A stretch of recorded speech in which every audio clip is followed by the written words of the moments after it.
Google's iOS app just got an update. In a post on the Google blog, the company says pages will load faster, and even though these are small improvements, they will save app users a combined 6.5 million hours just this year.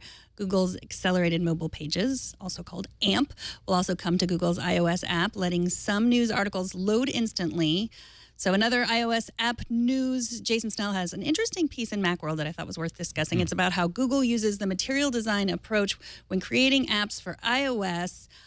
So instead of looking like iOS apps, they often look and act like Android apps.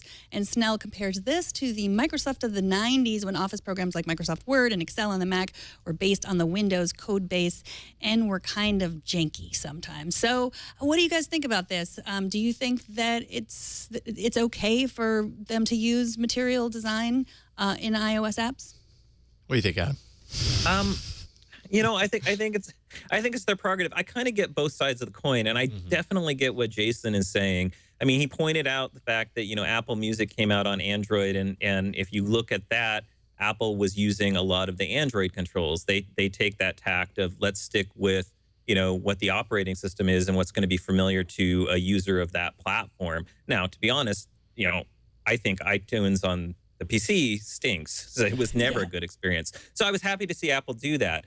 And Google's going to argue the other way. They're going to say, well, we want to have a consistent Google experience across web, across every screen that you're going to be using our products on.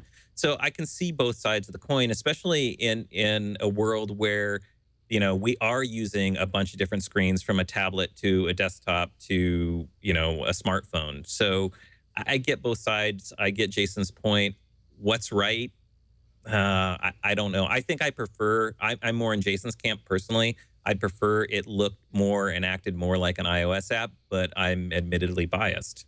Yeah, I completely agree with what you just said, Adam. I feel kind of mixed on both sides here. Google's stated purpose with material design when they kind of rolled this out a couple of years ago, and they say it right in the spec. It says, develop a single underlying system that allows for a unified experience across platforms and device sizes. So right out of the gate, they're basically saying this is, this is ultimately how we want our apps to translate across all these different places. If you're using Gmail on the web and on the phone and whatever, I think Google's trying to make it so that you don't have to relearn how to use it depending on what platform you are, because very often we do use a lot of these apps in many different places, like what you were saying, Adam.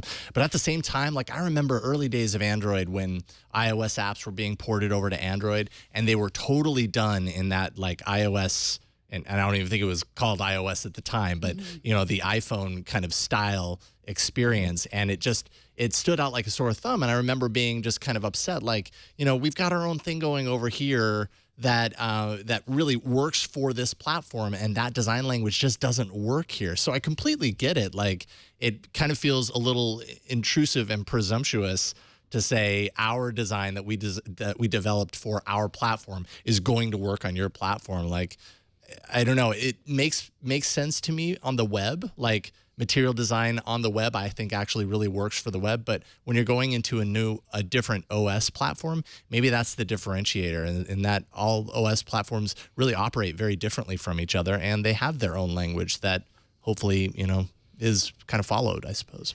It's interesting that he used the example of Apple Music. And I think if you scroll down on Jason's article, you can look and see them compared, because that's really the only big app that people on Android use, the big Apple app. Well, I mean the only other one is the maybe switch the over. Only app. Yeah. I mean, is there only Apple app? And it's not like you hear people being like, "Oh, I love Android users. I love Apple Music. Like, I can't get rid of it." I remember when Apple rolled out the Apple Music app for Android. I remember ardent Android users being pretty positive on it, and I actually was too. Like, in the fact that it really seemed like Apple took the platform to mind, to heart. And I think I even read a lot of people saying, this app.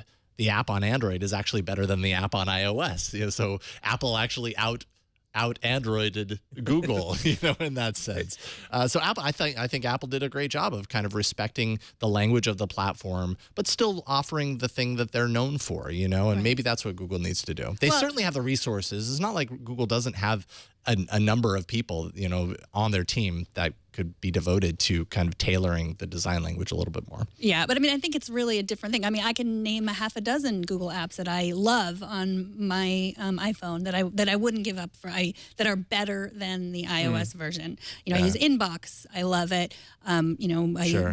And then there's like the apps that you have to use, like Google Sheets and Google Docs, which they don't work great on your Android phone either, do they? So it's like that's not a good example either. Yeah, it's almost just like the form factor itself is the limitation when you're doing like a Google spreadsheet, as opposed to how it's designed. And they have made bad design choices on those apps as well. So, it's kind of a mixed bag. That was the reason I kind of like the concept behind Material, though, because historically Google has not been that great about creating consistent user experiences. So when they announced that that whole platform, I thought this is pretty good.